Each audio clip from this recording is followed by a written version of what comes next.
na mmadụ ọlụ mmiri 200,000 ọlụ uke 130,000 ọlụ ọgbanje 200,000 ọlụ ndị amoosu 500,000 ebe ka ọ fụrụ amoosu Ndị ya emelu nkịta na ya agbagharị m 200,000 ka ise ndị alụ m biko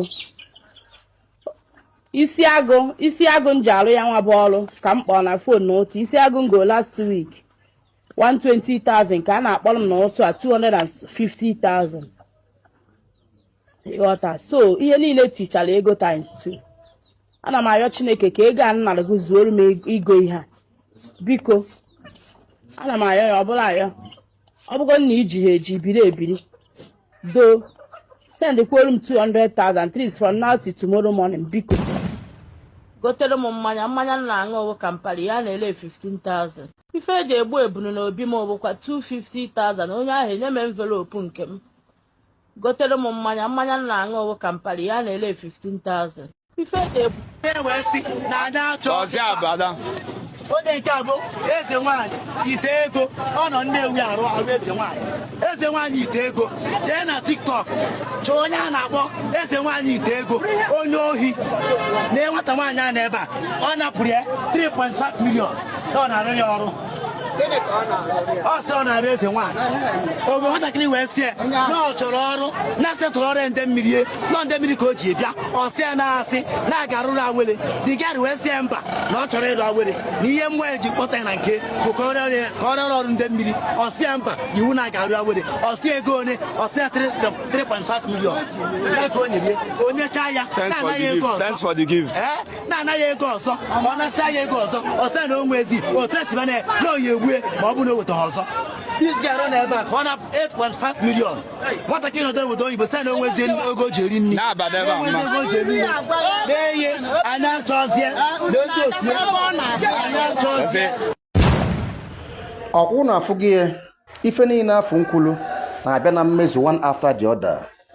Agwara m onye ọbụla ị na-alụ ọjọbọ n'ime ọdịnala ọ ga-ejikwa aka mba ọdịnala tụpụta ngụnwa n'elu andị na ndị na-alụ ọjọbọ ka nke n'ọdịnala na ekwuru m before ikwu onye ofu onye apụtaba mma na Facebook sị gị how do you know kịta now currently ndị na-alụ ọjọbọ ka nkụ ya ka m ji were kwuo wee sị chụba onye ọbụla na mgbe ebuji akwa ọkụkọ bụ eke hiti ebuzighị ndị ọzọ ọ na-ewuta m ịma nwanyị na-ama na-eru 1 million ndị ọzọ ka dị njọ so na akpụ ise kpụọ afụ ọnụ this woman now madam ite ego ana m aja ọjọọ maka gịnị nwere ife mụ na ya na-abụ ji mana ife nkwụrụ okwu soludo rụọ ọrụ gị ọsịsọ eme aka anyị sachasịa ata n'ime ọka ka anyị marụ nke bụ eziokwu.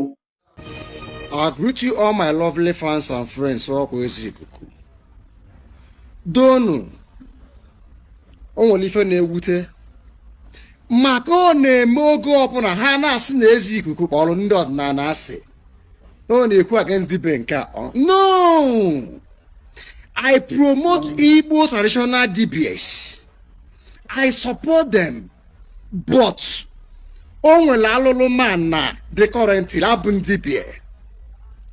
Could you imagine na ị ga-abịa dibia ọ Ezenwanyi ka ọ lụrụ gị ọrụ olubido ọ sị gị ịkpọtụchi 150,000 na-agbakọrọ m ya o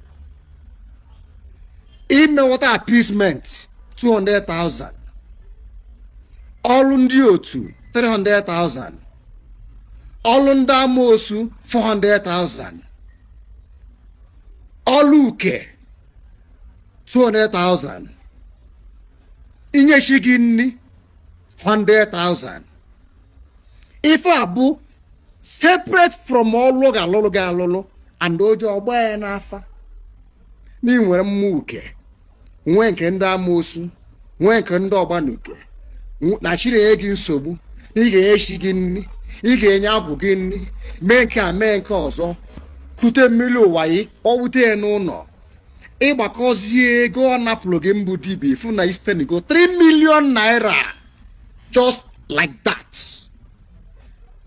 and ife ndị ọ na-akọrọ yi onwe nke ọbụla ọ sị gị nnọọ mmụọ nke a na-ege nsogbu ọnọ nke a n'ọlụ ebe gịnị anyị nwere mmụọ uke a ga-achụpụrụ fada lụrụ fọlụ anyị nwere mmụọ ndị amoosu kuchi amoosu ebe ka ịfụrụ amoosu kedu amoosu na-achụghalị unu ka ọ bụ ọdịgide mmadụ afọ mmụọ ofu ife na-eli mmadụ ọlụ ọkwụ onye chi egbulu ka a sị na ọgwụ gbulu donu ọ na-afụ m isi ụfụ ka dibịa ga-esisi ulu a n'ofu ebe napụ onye na-achụ onye na-enwe nsogbu onye na-ata afụfụ ọkụpụ onye ahụ almost 2 to 3 million.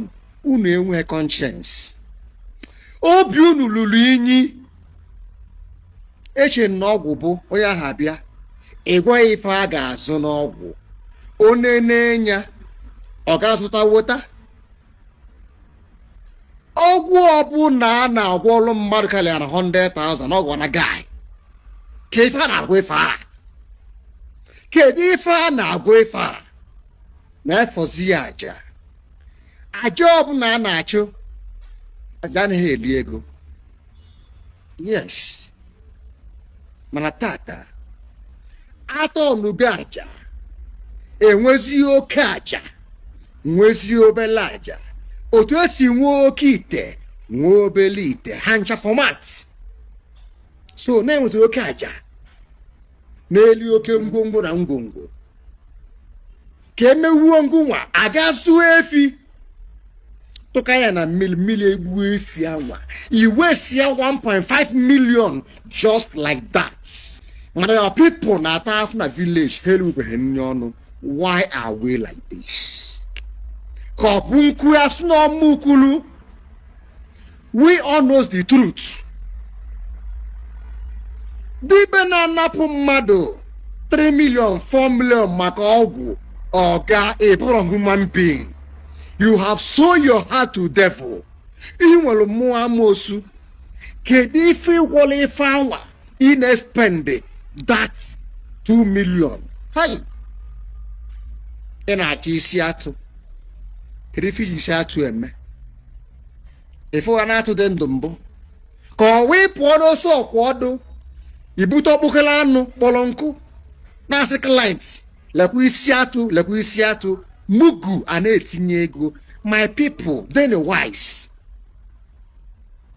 Ọkụ alụ ka dibe na-atụ. Ife shidelo degie. Ime enumana. Ife ahụ bụ ka ị ga-abụ. Ife lakalaka onwero mficha. Sometimes emalie n'ụwa nke a ụmụ gị elie nya. That's why I always said, one man, one destiny. Mbọ ahụ ịgbara tata ka nwa gị ga-agba echi n'elu nke gị magbala agba. Ya ka ndị mmadụ ji wee kwuo wee sị nọ nna soshana nwa eleghasị anya maka ọchị nwatakwa akụbe ya dị nso. Dibe na nna mmadụ ọlụ mmiri 200,000, ọlụ uke 130,000, ọlụ ọgbanje 200,000, ọlụ ndị amoosu 500,000. Ebee ka ọ fụrụ amoosu?